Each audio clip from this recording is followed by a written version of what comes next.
Sebelum melanjutkan, jangan lupa subscribe dulu, terima kasih. Bab 283 sangat berani.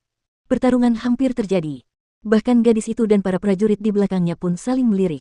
Dari diskusi orang banyak, mereka mengetahui apa yang sedang terjadi. Gadis itu menatap Jiang Chen, ingin tahu bagaimana Jiang Chen akan menangani situasi tersebut. Bajingan, kurasa kau tidak pernah memikirkanku. Aku sebenarnya bersembunyi di suatu tempat ketika kau membunuh orang-orang kami. Tapi, kau benar-benar mengejutkanku. Kau tidak hanya tidak lari sejauh yang kau bisa setelah membunuh orang-orang kami, kau tetap datang ke Pulau Bahagia. Kau hanya merayu. Elang hitam tiba-tiba berhenti bicara. Seseorang melihat sinar terang keluar dari tubuh Jiang Chen, dia langsung menebas tubuh elang hitam. Celepuk. Elang hitam yang sombong itu terbelah dua oleh sinar terang itu. Ia terbelah menjadi dua bagian, lalu jatuh ke laut, menodai air di sekitarnya dengan darah. Meskipun aku tidak membunuhmu hari itu, aku masih bisa membunuhmu hari ini. Jiang Chen berkata dengan nada kejam. Dia baru saja membunuh seekor elang dari sekte Qinyi, dan tidak ada perubahan pada ekspresinya. Hanya sikap ini saja sudah merupakan sesuatu yang tidak dapat dibandingkan dengan beberapa orang. Tindakan Jiang Chen langsung menimbulkan kehebohan. Tidak seorang pun menduga hal ini akan terjadi. Jiang Chen cukup berani untuk membunuh seorang pria dari sekte Qinyi di tempat. Dalam benak mereka, Jiang Chen seharusnya meminta maaf kepada mereka sekarang juga, karena bukan hanya dia kalah jumlah, ada juga seorang pejuang jiwa tempur dari sekte Qinyi. Sialan, orang ini benar-benar kejam, dari mana dia berasal? Dia baru saja membunuh seseorang tanpa mengatakan apapun, dia sama sekali tidak menganggap serius sekte Qinyi. Kudengar Mao Fang adalah seorang jenius langka dari sekte Qinyi, dan basis kultivasinya berada di alam inti ilahi akhir. Jika pemuda ini benar-benar membunuhnya, itu menunjukkan seberapa kuat dia. Namun, yang benar-benar mengejutkanku adalah sikapnya yang berani. Dia baru saja membunuh seorang raja iblis dari sekte Qinyi, dia dianggap benar-benar menyinggung mereka. Mari kita lihat bagaimana para murid Qinyi itu berencana untuk menghadapi ini. Aku yakin tidak ada satupun dari mereka yang sebanding dengan pemuda ini, tetapi mereka pasti tidak akan membiarkan masalah ini begitu saja. Aku hanya ingin tahu, apakah pemuda ini benar-benar akan membunuh semua murid ini. Kau pasti bercanda. Dia tidak akan melakukannya kecuali dia seorang maniak. Suara orang-orang berbicara terdengar di mana-mana. Pada saat ini, semua orang menatap Jiang Chen. Adapun para pengikut sekte Qinyi, ekspresi muram terlihat di wajah mereka. Meskipun mereka menatap Jiang Chen dengan marah, dan memiliki niat membunuh yang kuat, tidak ada dari mereka yang berani menyerang. Mereka mungkin sombong, tetapi mereka tahu satu hal yang pasti, Mao Fang dibunuh oleh pemuda ini, dan tidak ada dari mereka yang sebanding dengan Mao Fang. Kau benar-benar punya nyali, siapa yang memberimu keberanian untuk membunuh seseorang dari sekte Qinyi? Seorang murid berteriak pada Jiang Chen. Pergi sana. Jangan ganggu aku kecuali kau mau mati. Aku di sini untuk berpartisipasi dalam pameran dagang. Jiang Chen berkata dengan nada yang kejam. Beritahu tetua sekte Mao Seng, dia pasti akan membunuh kedua bocah nakal ini. Seorang pria lain mendengus dingin. Namun, tepat saat dia selesai berbicara, Jiang Chen menyerang sekali lagi. Sebuah pedang panjang tiba-tiba muncul di tangannya, dan dengan sekali tebasan, pedang itu menusuk ke depan dengan kecepatan kilat. Pedang itu menembus tenggorokan murid itu, dan sedetik kemudian, kepalanya meninggalkan tubuhnya dan terbang tinggi ke langit. Apa? Para murid berteriak tak percaya. Ekspresi mereka berubah drastis dalam sekejap. Tak seorang pun menyangka bahwa pemuda ini adalah seorang maniak yang begitu berani. Tetua sekte, kami menemukan pembunuhnya. Seorang murid inti ilahi puncak tengah berteriak keras ke arah Pulau Bahagia. Dengan kultivasinya, berteriak dengan energi yuannya dapat mengirimkan suaranya sangat jauh. Selain itu, karena Mao Seng adalah seorang pejuang jiwa tempur, indera dan pendengarannya sangat sensitif. Tidak diragukan lagi dia mendengar apa yang baru saja diteriakkan murid itu. Kalian sedang mencari kematian.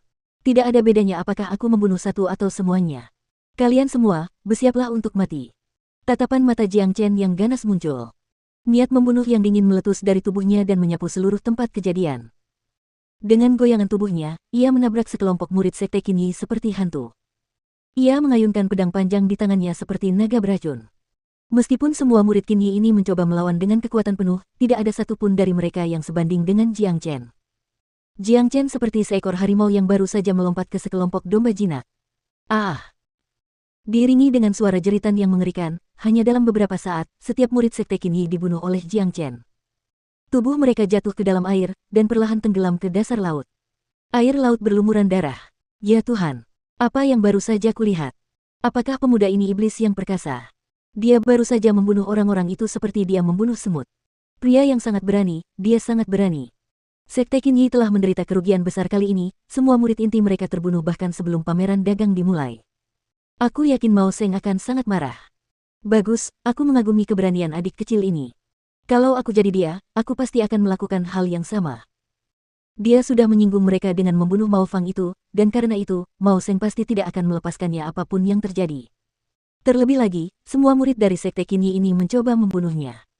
Kalau begitu, aku tidak melihat alasan mengapa dia harus bersikap baik kepada mereka. Bahkan jika dia ditakdirkan untuk dibunuh oleh seorang pejuang jiwa tempur, dia sudah mendapatkan sesuatu sebagai balasannya dengan membunuh begitu banyak murid mereka. Semua orang terkejut dengan apa yang baru saja terjadi. Badai melanda kerumunan. Tidak seorang pun mengira mereka akan menyaksikan sesuatu seperti ini sebelum pameran dagang dimulai. Semua murid inti dari sekte terkuat kelima di benua timur, Sekte Qin Yi, telah dibantai. Wah! Tepat pada saat ini, suara ledakan keras yang berasal dari seseorang yang sedang marah dapat terdengar dari pulau itu. Aura yang luar biasa melesat ke langit. Mendengar ini, Jiang Chen berteriak kepada mereka yang ada di depannya, semuanya, minggir. Suara tembakan keras itu menggetarkan massa dan membuat jiwa mereka bergetar. Dalam benak setiap orang, pemuda ini adalah seorang maniak yang sombong dan tak kenal ampun. Tak seorang pun berani menghalangi jalannya. Dengan kecepatan yang luar biasa, Jiang Chen dan Han Yan tiba di depan gadis itu. Tanpa ragu, dia mengeluarkan 3 pil pemulihan bumi dari cincin penyimpanannya dan berkata, kami datang ke sini untuk pameran dagang. Ini 3 pil pemulihan bumi, kami ingin memasuki pulau itu sekarang. Kini, orang banyak akhirnya mengerti apa yang direncanakan Jiang Chen. Setelah membunuh semua orang dari Sekte Qin Yi, ia berhasil menarik perhatian prajurit jiwa tempur. Pada saat ini, mustahil baginya untuk melarikan diri, karena begitu ia tertangkap, kematian sudah pasti akan menimpanya. Oleh karena itu, satu-satunya jalan keluar adalah melangkah ke Pulau Bahagia sebelum prajurit jiwa tempur datang. Semua orang tahu bahwa Pulau Bahagia adalah wilayah Tuan Bahagia, dan tidak seorang pun diizinkan untuk bertarung di pulau itu setelah pameran dagang dimulai. Ini adalah aturan yang ditetapkan oleh Tuan Bahagia, dan bahkan prajurit jiwa tempur harus mematuhi aturan tersebut. Tanpa ragu, gadis itu mengambil pil pemulihan bumi dari Jiang Chen dan berkata, Tuan muda, selamat datang. Berdengung. Udara di sekitar Pulau Bahagia mulai berputar, Mao Seng akhirnya tiba. Ayo pergi. Jiang Chen dan Han Yan tidak berani menunda sedetik pun. Mereka berubah menjadi 2 jalur cahaya dan melesat menuju Pulau Bahagia. Putri duyung cantik itu menatap punggung Jiang Chen, tatapan kagum muncul di matanya, kejam, tegas, sangat berani, aku yakin guru akan menyukai pria seperti ini. Gadis itu tersenyum. Tepat setelah Jiang Chen dan Han Yan melangkah ke Pulau Bahagia, Mao Seng segera berlari keluar dari pulau itu. Banyak prajurit jiwa tempur terlihat mengikutinya. Mereka semua merasakan apa yang terjadi di luar pulau itu. Bagaimanapun juga, Sekte Qin Yi adalah kekuatan super, dan ini adalah insiden besar di mana semua murid mereka terbunuh di luar Pulau Bahagia, itulah sebabnya semua prajurit jiwa tempur ini mengikutinya. Mereka ingin melihat bagaimana insiden ini akan berakhir. Ketika Mao Seng tiba, dia langsung menatap tempat di mana semua murid Qin Yi terbunuh. Dia masih bisa melihat darah mengambang di permukaan air, dan beberapa mayat tenggelam ke dasar laut.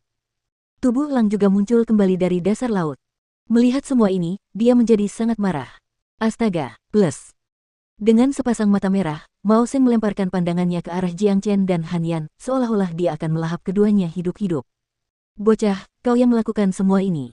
Mao Seng bertanya dengan suara keras. Benar sekali. Mereka mencoba membunuhku, jadi aku melawan dan membunuh mereka. Apakah ada yang salah? Jiang Chen mengangkat bahunya dengan santai dengan ekspresi tidak peduli di wajahnya. Meskipun dia menghadapi seorang pejuang jiwa tempur, tidak ada tanda-tanda gugup di wajahnya karena dia telah mendarat di Pulau Bahagia. Kau juga membunuh cucuku, Mao Fang. Mao Seng merasakan jantungnya berdebar semakin cepat. Ia begitu marah hingga paru-parunya terasa akan segera meledak. Mao Fang mencoba membunuhku, jadi aku membunuhnya. Jiang Chen berkata dengan acuh tak acuh. Bajingan kecil, mati sekarang. Mao Seng benar-benar marah. Dengan niat membunuh yang kuat, dia menyerang Jiang Chen dengan telapak tangannya. Ketika seorang prajurit jiwa tempur menyerang, udara di sekitarnya akan langsung terbakar. Kekuatan serangan yang dahsyat menyapu seperti gelombang raksasa saat mendorong ke arah Jiang Chen. Saudara Yan, si kuning besar, minggirlah. Jiang Chen berteriak. Mao Seng benar-benar marah sekarang, dia benar-benar mengabaikan aturan Pulau Bahagia, dia hanya ingin membunuh Jiang Chen. Namun, Jiang Chen percaya bahwa aturan Pulau Bahagia tidak akan dilanggar oleh Mao Seng. Han Yan dan Big Yellow sudah lama bersiap untuk momen ini. Mereka segera minggir. 9 naga banjir pembunuh. Jiang Chen berteriak keras. Dalam sekejap, 3 naga banjir berwarna putih keperakan muncul dari tubuhnya dan terbang menuju serangan Mao Seng. Wah! Kekuatan dahsyat di balik serangan ini menyebabkan seluruh udara menyapu tempat kejadian dengan dahsyat, dan seluruh pulau bahagia berguncang. Di bawah kekuatan dahsyat tersebut, Jiang Chen terlempar mundur hampir 30 meter sebelum ia dapat mengendalikan tubuhnya kembali. Namun, hal itu menyebabkan ki dan darahnya mulai bersirkulasi dengan cara yang tidak teratur, membuatnya merasa tidak enak badan. Apa? Mao Seng terkejut. Bukan hanya dia, semua prajurit jiwa tempur yang mengikutinya juga terkejut. Mereka semua telah merasakan tingkat kultivasi Jiang Chen, dia hanyalah seorang prajurit inti ilahi menengah, dan dia baru saja bertarung dengan seorang prajurit jiwa tempur tanpa terbunuh. Bukan hanya itu, dia bahkan tampak tidak terluka. Seolah-olah dia baru saja sedikit terguncang oleh serangan balik dari benturan itu. Dari mana monster aneh ini berasal? Kenapa dia begitu kuat? Jangan bilang dia dari Istana Bela Diri. Saya rasa Anda tidak akan menemukan monster abnormal seperti itu di Istana Bela Diri, atau bahkan dinasti Bela Diri Suci. Dia sebenarnya sedang melawan seorang pejuang jiwa tempur dengan basis kultivasi inti ilahi tingkat menengah. Banyak orang tercengang dengan apa yang baru saja mereka saksikan. Bukan karena Jiang Chen telah menahan serangan prajurit jiwa tempur, sebenarnya ada beberapa jenius abnormal dari Istana Bela Diri yang dapat melawan prajurit jiwa tempur awal dengan basis kultivasi di alam inti ilahi puncak. Namun, pemuda di depan mereka hanyalah seorang prajurit inti ilahi menengah, perbedaannya terlalu besar. Apa yang kau lepaskan tadi adalah 9 naga banjir pembunuh milik Fanger. Bajingan kecil, aku akan membunuhmu hari ini. Mao Seng benar-benar marah sekarang.